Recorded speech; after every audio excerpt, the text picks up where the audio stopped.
আমি এত কিছু বুঝি না। আমি আমার মেয়েকে চাই। তুমি কি বলতে চাচ্ছ আমি প্রেরণাকে লুকিয়ে রেখেছি?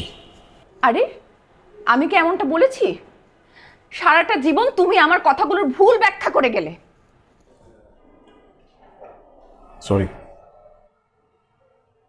এখন সরি বলছো কেন? সরি বলে কোনো লাভ হবে না। আমি আমার মেয়েকে চাই, মানে মেয়েকে চাই। আমি প্রিয়টাকে ছাড়া বাঁচবো না। চলো থানায় যাই। থানায় গিয়ে কি বলবো? আমাদের মেয়ে হারিয়ে গেছে? আমরা কি আমাদের মধ্যে আছি? তো তুমি কি এখন আমাকে দায়ী করছো? তার মানে কি আমি দায়ী? তো তুমি দায়ী না, আমি দায়ী না, তাহলে দায়ী কে? তৃতীয় পক্ষ? অবশ্যই, অবশ্যই তৃতীয় পক্ষ। তোমার ওই বান্ধবীর নাজমা। খবরদার নাজমাকে নিয়ে কোনো কথা বলবে না। আজকের অবস্থার জন্য দায়ী তোমার বন্ধু মোর্শেদ। মোর্শেদ কি করেছে? কি করেছে বলো? তাহলে নাজমা কি করেছে বলো? তুমি নাজমা কি করেছে বলো?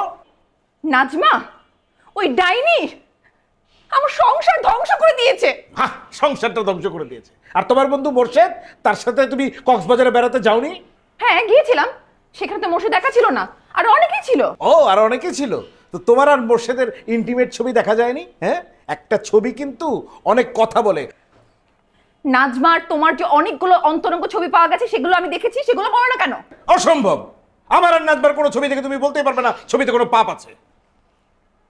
তার মানে কি বলতে চাচ্ছ তুমি? আমার আর মোর্শেদের ছবিগুলোর মধ্যে পাপ আছে?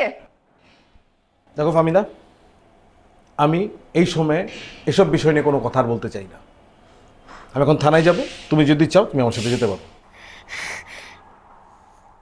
চলো।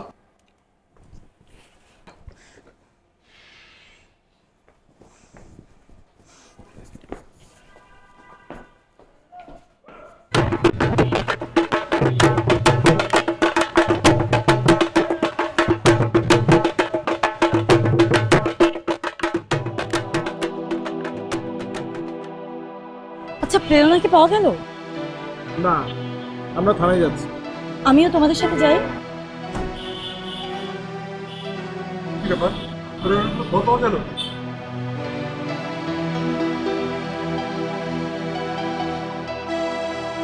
চলো তো। চলো আমরা যাই।